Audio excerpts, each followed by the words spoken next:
साथियों,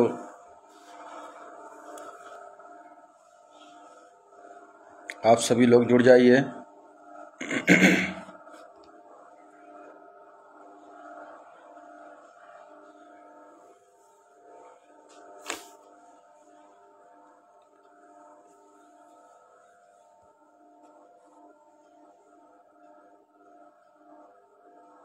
मैंने आपको पहले ही कहा था कि आज शाम 6 बजे मैं एक बहुत दुखद घटना को लेकर के लाइव आने वाला हूं अपने इसी पेज से। समस्त देशवासी और भारत के बाहर रहने वाले मेरे दुनिया भर के अलग अलग देशों में समस्त भारतीय साथियों, एक अत्यंत दुखद घटना को लेकर के मैं आज आपके बीच में लाइव आया हूं।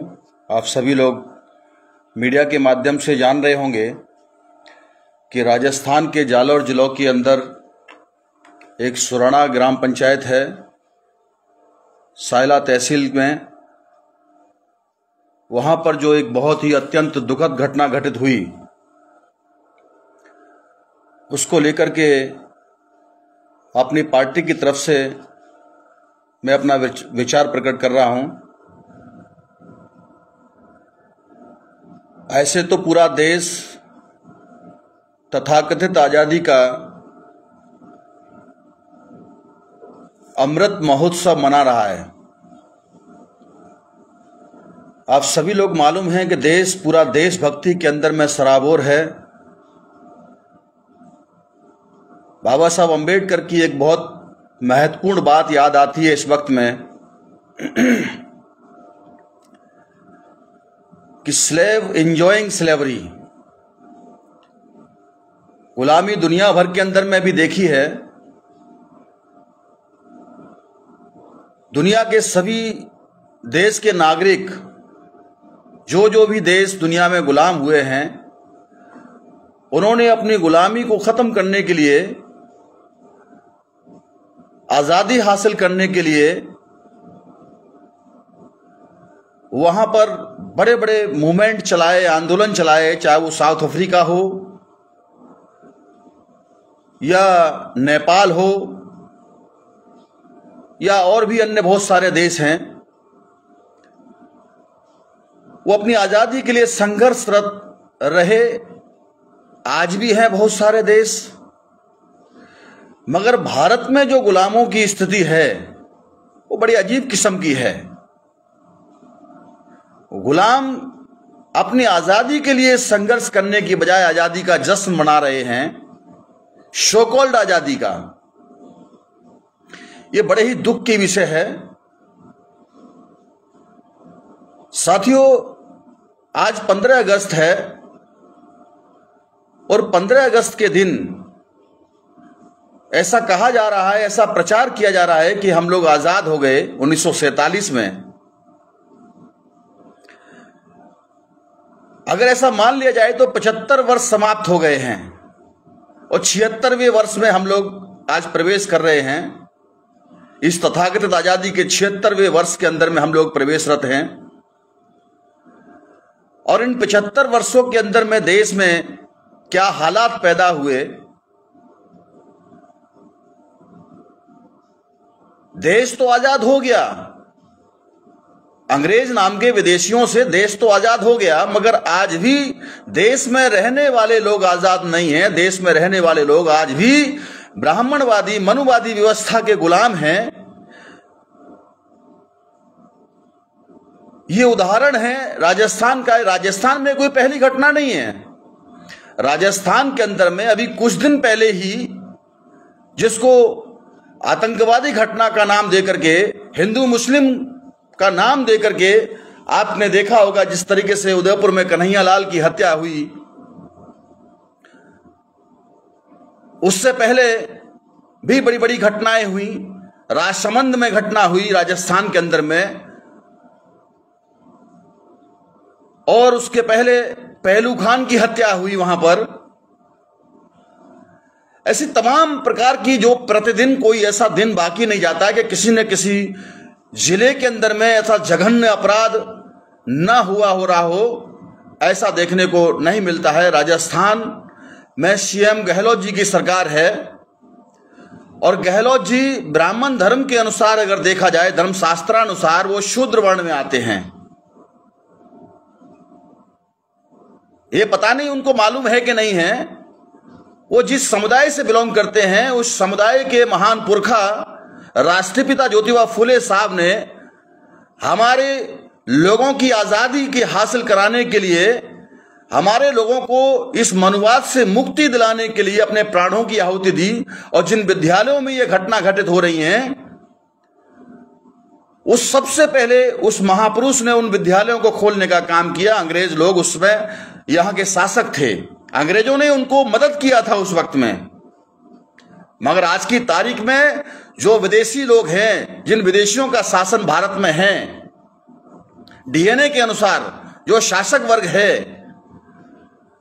उस शासक वर्ग की गुलामी में आज पूरा देश जकड़ा हुआ है, जिसके लिए बहुजन मुक्ति पार्टी पूरे देश के अंदर में अपनी ताकत खड़ा कर रही है और आने वाले वक्त में इसका मुंहतोड़ जवाब दिया जाएगा। राजसमंद में भी ऐसा ही हुआ। हिंदू मुस्लिम कराने के नाम पर यह घटना घटित हुई। चलो, ये हिंदू मुस्लिम के नाम पर अभी घटना नहीं हुई।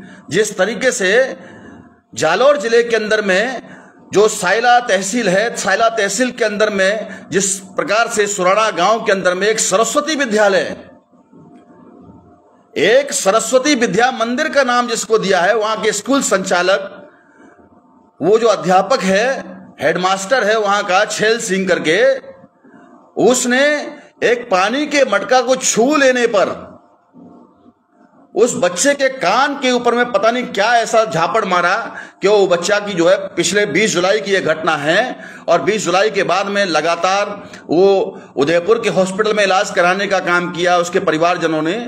उसके बाद वो घटना जो है उदयपुर से ट्रांसफर कर दिया गया और छोटे मोटे डॉक्टरों को दिखाया उसने। मगर गुजरात के अंदर में ऐसा कहा जाता है कि बीजेपी का मॉडल है, बहुत बड़ा गुजरात के अंदर में मॉडल पेश किया जाता है। वहां के सरकारी हॉस्पिटल के अंदर में भी वो इलाज कराया गया, मगर आखिरकार 20 जुलाई के बाद में और लगभग 14-15 दिन के बाद में उस बच्चे ने अपना दम तोड़ दिया, उसको बचा नहीं पाए। ये जातिवाद की एक पराकाष्ठा है जिसको लेकर के संविधान निर्माता बाबा साहब अंबेडकर उस वक्त भी दुनिया के लोगों को ये चेतावनी देने का काम कर रहे थे कि भारत में जो जाति व्यवस्था है, इससे जल्द इसको खत्म करना होगा। और इसके लिए उन्होंने बहुत बड़े बड़े ग्रंथ लिखे और अंग्रेजों को कोलंबिया यूनिवर्सिटी में जाकर के भी अपना जो थीसिस था उनको उन्होंने वहां पर देने का काम किया, कास्ट सिस्टम के ऊपर में। साथियों, वो जाति का जो दंश है आज भी भयानक रूप धारण कर रहा है। और फिर भी लोग, हमारे जो तथाकथित लोग हैं, जो ब्राह्मणवादी मनुवादी लोग हैं, वो समरसता की बिहार चलाने का काम करते हैं। समरसता आ रही है, जातिवाद खत्म हो गया है, कौन से जमाने में जी रहे हो? अरे बेशर्मो, जरा सा शर्म करो। आप पता नहीं कौन सी पढ़ाई पढ़ने का काम कर रहे हो। जिस देश के प्रधानमंत्री का अपमान होता हो, जिस देश के राष्ट्रपति का अपमान हो रहा हो, वो उस देश के नागरिकों की कितनी बुरी स्थिति है आज की तारीख में। ये घटना आए दिन जो घटित हो रही हैं, ये गुजरात का मॉडल जिसकी शुरुआत प्रधानमंत्री नरेंद्र मोदी जी के बनने के बाद में शुरू हुई, ऊना कांड आप लोगों ने सुना होगा। और गुजरात के उस ऊना के अंदर में देखा किस तरीके से मरी हुई गाय का चमड़ा निकालने के लिए अछूत जाति के कुछ लोगों ने वो प्रयास किया। उसको लेकर के इतना बड़ा देश के अंदर में तूल पकड़ाया गया। और देश में जब SC/ST के लोगों ने पूरे भारत को बंद करने का काम किया, 2 अप्रैल की वो घटना है, सारे देश के अंदर में भारत बंद की घटना हुई। हालांकि वो किसी संगठन के माध्यम से प्रायोजित नहीं था, मगर कांग्रेस और बीजेपी का एक महा घोटाला था। एक तरीके से वो एक बहुत बड़ा महाषड्यंत्र था जिसके अंदर में हमारे 13 लोगों ने जानें दी गई, 13 लोगों की मौतें हुई उसके अंदर में। मगर कुछ जो तथाकथित लोग हैं वो ये कहते हैं, अरे ये SC/ST का तो दुरुपयोग हो रहा है। वो SC/ST एक्ट को खत्म करने का प्रयास किया गया और लोगों का कहना है इसका दुरुपयोग हो रहा है। अरे अभी तक उसका उपयोग ही नहीं हो पाया। दुरुपयोग तो बहुत दूर की बात है, उसका सही मायने में SC/ST एक्ट का उपयोग ही नहीं हो पाया अभी तक। और इस तरीके से आए दिन ये जो घटना करने वाले लोग हैं, उनका और ज्यादा साहस बढ़ता है। ये दुस्साहस उनका होता है एक तरीके से गलत कामों को करने के लिए। अगर वास्तव में उसका अगर सही से उपयोग हुआ होता तो इनको फांसी के तख्ते पर लटकाया जाना चाहिए। ऐसे जो आज भी 75 साल के बाद में भी आज ऐसी घटनाओं को अंजाम देने का काम ये दुश्मन लोग करते हैं और करवाते हैं। इसके पीछे जो सबसे बड़ा ब्राह्मणवाद, जाति व्यवस्था का जो शुरुआत करने वाले लोग हैं, वो सबसे बड़ा कारण इसके पीछे है दोस्तों। ये जातिवाद, ये जो आतंकवाद जैसी घटनाएं हो रही हैं, ये जो भ्रष्टाचार, बलात्कार जैसी भयानक घटनाएं हो रही हैं, भूखमरी, बेरोजगारी में आज देश डूब रहा है और ये कहते हैं हम देश को विश्वगुरु बनाने की बात कर रहे हैं। क्या इससे विश्वगुरु बनने वाला है? गरीबी में, भूखमरी में, बेरोजगारी में आज देश एक नंबर पे, हत्याओं में, बलात्कार में, भ्रष्टाचार में, आतंकवाद में, जंगल राज पूरे देश के अंदर में स्थापित करने का काम ये बीजेपी सरकार ने किया है। देश की स्थिति खराब है, राज्यों की भी, जहां इनकी राज्यों में सरकारें हैं वहां भी भयानक दौर से आज की तारीख में ये लोग गुजर रहे हैं। सारा देश आज परेशान है। पहलू खान के साथ में भी वैसा ही हुआ साथियों। राजस्थान में तो आए दिन ये घटनाएं घटित हो रही हैं। कभी मूंछ रखने पर यह घटना घटित होती है। अभी कुछ वक्त पहले की, साल डेढ़ साल पहले की घटना है। बूंदी के अंदर में एक जो लड़का है वो अपनी शादी के लिए बारात लेकर के निकलता है, घोड़ी पे चढ़ के जाता है, वहां उसकी पिटाई होती है। और ये जो कांग्रेस की सरकार है अशोक गहलोत जी की, ये कोई कार्रवाई नहीं कर रही है, क्योंकि वो जो है वो स्वतंत्र लोग नहीं है। ये सीएम बन जाना, पीएम बन जाना मतलब स्वतंत्र नहीं है। ये भी व्यवस्था के गुलाम लोग हैं, ये सिस्टम के गुलाम हैं, ये ब्राह्मणवाद, मनुवाद के गुलाम हैं लोग, जिसकी वजह से ये सारी समस्याएं आ रही हैं। अगर इन पर कार्रवाई हो तो निश्चित तौर पर जो है इनका जो है, इनको जेल भिजवाने का काम और इनको जो है सही मायने में दंडित करने का काम होगा। तो दूसरे लोग जो अपराधी लोग हैं, इस तरीके से अपराध करने के लिए सपने में भी विचार नहीं कर सकते हैं। साथियों, अभी इस घटना के बारे में जो जानकारी मिली अखबारों के माध्यम से, मीडिया के माध्यम से, लोग आक्रोश में आकर के उस गांव के अंदर में घेराव करते हैं और मांग करते हैं। जिस तरीके से हिंदू मुस्लिम के नाम पर सीएम अशोक गहलोत जी ने वहां पर कन्हैया के परिवार के लड़कों को, दोनों लड़कों को सरकारी नौकरी देने का काम किया, 50 लाख रुपए उसको देने का काम किया, वहां तो हिंदू मुस्लिम हो रहा था। अब ये इस लड़के को आखिर इसके परिवारजनों ने, वहां के गांव वालों ने जब मांग किया कि हमको इनको, हालांकि पैसा, मौत के बदले कोई पैसा कोई बड़ी चीज नहीं है। जब हत्याई हो रही है, इससे भयानक कौन सा ऐसा कांड होगा दोस्तों? तो ये पैसे की कोई बहुत बड़ी बात नहीं है, मगर उसके परिवार के साथ में जो दुर्व्यवहार हो रहा है एक तरीके से, जो अन्याय हो रहा है एक तरीके से, वो भी एक घटना थी, ये भी एक घटना है। तो वहां पर जो केवल 5 लाख रुपए उसको सीएम की तरफ से टिकाया गया। और इसके साथ साथ में दूसरी बात यह है कि जो SC/ST का केवल 4,12,000 SC/ST एक्ट के तहत जो दिया जाता है, उसके लिए केवल 4,12,000, कुल मिलाकर के 9,12,000 रुपए अभी तक केवल उसको दिया गया है, जो बहुत ही निंदनीय काम है। इनको उनके परिवार, उन लोगों के परिवारजनों की मांग है, वो नहीं दे रहे हैं। ये सरकार दोहरा चरित्र अपनाने का काम कर रही है। इसका मतलब ये लगता है कि हिंदू मुस्लिम कराने में जो घटना उदयपुर में हुई कन्हैया के साथ में, वो सरकार उसमें इन्वॉल्व थी, ऐसा महसूस हो रहा है। पैसा देकर के उसका मामला रफा दफा किया। यहां तो ये लड़का तो हिंदू, ये जो इंद्र कुमार मेघवाल नाम की जो शेड्यूल कास्ट की जाती है, ये 9 साल का बच्चा जो 3री कक्षा में पढ़ता था, होनहार बच्चा था, वो खुद कह रहा है, जब छैल सिंह का नाम उसके बाप ने लिया वहां पर, उसने पूछा कि किसने मारा, तो वो अपनी लोकल लैंग्वेज में बोल रहा है कि छैल सिंह गुरुजी ने मारा क्या? बोले हाँ, यहां मारा, ऐसे करके उसका पस पड़ गया, उसको बचा नहीं पाई सरकार जो है। ये गुजरात के अंदर में जाने के बाद भी अहमदाबाद सरकार उसको, अहमदाबाद के अंदर में हॉस्पिटल भी उसको बचा नहीं पाए। ये गुजरात मॉडल भी देश की और दुनिया के सामने नजर आ रहा है कि किस तरीके से वहां की व्यवस्था है।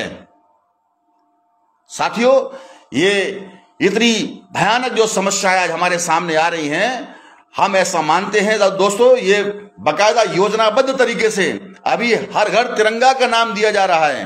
ठीक है, राष्ट्र का ध्वज है, फहराना चाहिए, मगर सरकार को तिरंगा फैलाने के लिए, तिरंगा पहुंचाने के लिए सरकारी तौर पर दिया जा रहा है। यानी कि ये सरकारी कार्यक्रम बनाया जा रहा है इसके लिए।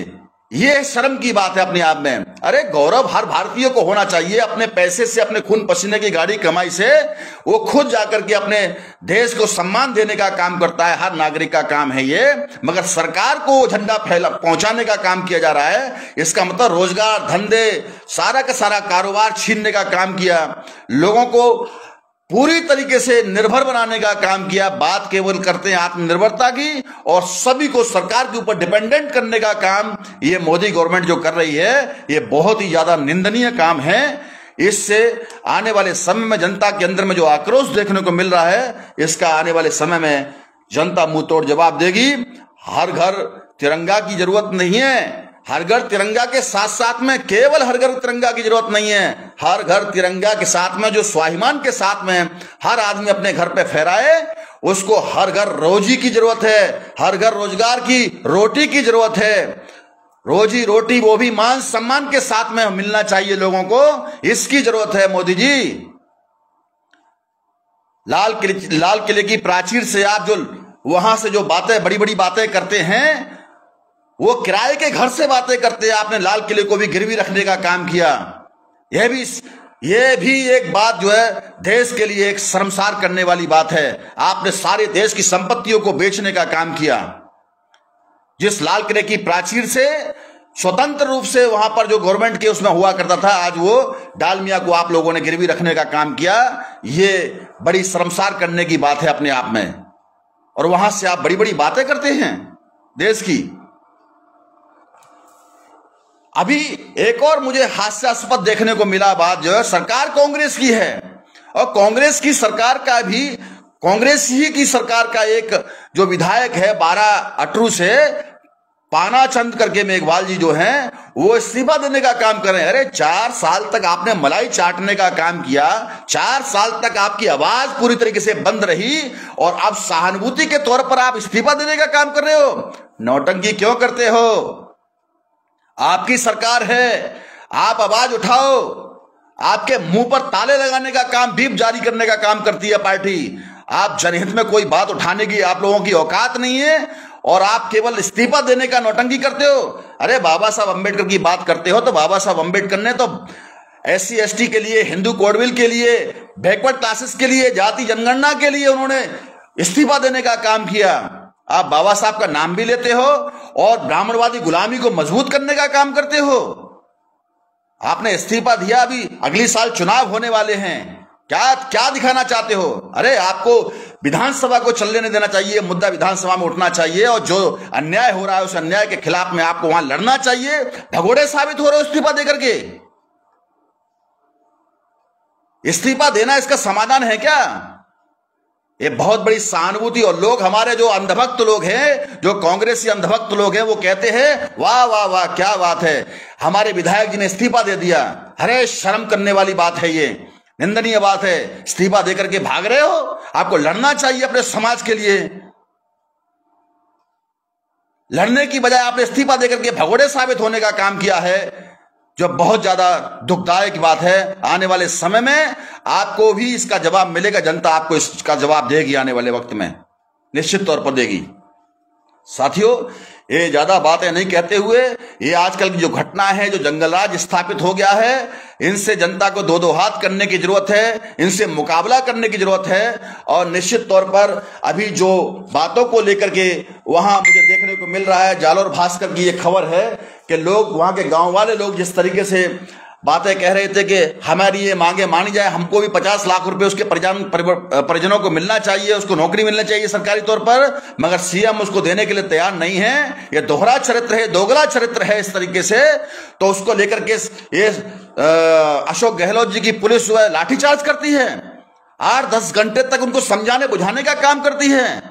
और ये अखबार में ही दिया हुआ, ये मेरी बात नहीं है, वो खुद कह रहा है उसके पिताजी से बात करते हुए। 2-3 मिनट का जो ऑडियो है उसमें क्या मैंने जानबूझ करके उसको नहीं मारा? तो जानबूझ के नहीं मारा तो क्या ये जातिवाद का धंस आपके दिमाग में कैसे आया? कैसे मारा? क्यों मारा? फिर उसको, उसका पस आ गया, उसकी नस बस्ट हो गई, उसका ब्रेन हेमरेज होकर के उसकी हत्या हुई एक तरीके से। हमारी ऐसी मांग है बहुजन मुक्ति पार्टी की तरफ से कि उसके परिजनों को जो उनकी मांग है वो पूरी की जाए सही मायने में। और तत्काल प्रभाव से सीएम गहलोत जी से मेरा एक कहना है, मेरी पार्टी की तरफ से मैं मांग करता हूं कि जिस विद्यालय संचालक का जो आवेदन, जो वहां का जो रजिस्ट्रेशन है, उस पंजीकरण को तत्काल प्रभाव से निरस्त करने का काम किया जाए, जिससे कि आने वाले किसी को भी यह दुस्साहत ना हो। वो प्राइवेट स्कूल का जो संचालन है उसको पूरी तरीके से बंद किया जाए। ये निजीकरण का एक तोहफा है, एक तरीके से सारे सरकारी विद्यालयों को बंद करवाया जा रहा है और निजी क्षेत्रों को बढ़ावा देने का काम, निजी विद्यालयों को कुकुरमुत्तों की तरह से फीस मनमानी तरीके से वसूलने का काम जो हो रहा है, इसको तत्काल प्रभाव से बंद होना चाहिए। उसका पंजीकरण को निरस्त करना चाहिए और उसको जेल भेज करके उसको कड़ी से कड़ी सजा देनी चाहिए जांच करने के बाद में। हे हमारी पार्टी की मांग है, उसके परिवारजनों की जो मांग है उसको 50 लाख नहीं बल्कि 1 करोड़ रुपए उसको मुआवजा मिलना चाहिए। वो इंसान की कीमत पैसे से नहीं आकी जा सकती है, मगर जिसने इस जातिवाद को दंश को लेकर के सीएम गहलोत सरकार से मेरा कहना है कि उसको 1 करोड़ रुपए की मुआवजा राशि देने का काम किया जाए और उसके परिवार के लोगों को, उसके पिताजी को, जो खेतिहर मजदूर आदमी है बेचारा, किसी सरकारी लाभ के पद पे भी नहीं है, और या उसके बड़े भाई को, उसको भी सरकारी नौकरी देने का काम किया जाए, जिससे आपका दोहरा चरित्र दिखाई ना दे। जैसे कन्हैया के लिए आप लोगों ने किया हिंदू मुस्लिम के नाम पर, वैसे ही मैं गहलोत जी से कहना चाहता हूं कि आपको उसके परिजनों को भी नौकरी देकर के और उसको 1 करोड़ रुपए की राशि मुआवजा देने का काम बहुजन मुक्ति पार्टी की मांग है, इसको आपको पूरा करना होगा। और अगर ऐसा नहीं करेंगे तो पूरे राजस्थान के अंदर में हम लोग बंद करने का काम करेंगे और ये आंदोलन अभी रुकने वाला नहीं है। सारे देश के अंदर में ये आंदोलन फैलने वाला है, फैल करके रहेगा। साथियों, ये घटना आए दिन जो राजस्थान में हो रही है, जो सामंतवादी, जो ब्राह्मणवादी गढ़ बना के रखा हुआ है और आप जो गुलामी करने का काम कर रहे हो, इस गुलामी से आप ज्योतिबा फुले के वंशज अपने आप को कहलाते हो तो विद्रोह करिए। ये आपकी 7 पुश्तें याद रखेंगे उस चीज का। माननीय सीएम गहलोत जी, निश्चित तौर पर अगर आप ज्योतिबा फुले साहब के वंशज हैं तो ज्योतिबा फुले साहब ने जिस प्रकार से अपने मूल निवासियों की आजादी के लिए संघर्ष किया था और मनुवादियों की आजादी के आंदोलन में शामिल नहीं हुए, इसी प्रकार से आपको आकर के इनको पूरा करना होगा। अगर आप नहीं करते हैं तो जनता आने वाले समय में आपको सबक सिखाएगी। आप मेरी बात को मैं जनता तक पहुंचाना चाहता हूं, देश विदेश में पहुंचाना चाहता हूं आप लोगों के माध्यम से। ज्यादा से ज्यादा इसको शेयर करें, लाइक करें, कमेंट करें। आपने मेरी बात को सुना, मेरी पार्टी के पक्ष को सुना, इसके लिए बहुत बहुत धन्यवाद, आभार आप सभी लोगों को। जय ज्योतिबा फुले, जय भारत, जय भीम, जय संविधान। साथियों धन्यवाद, बहुत बहुत धन्यवाद साथियों।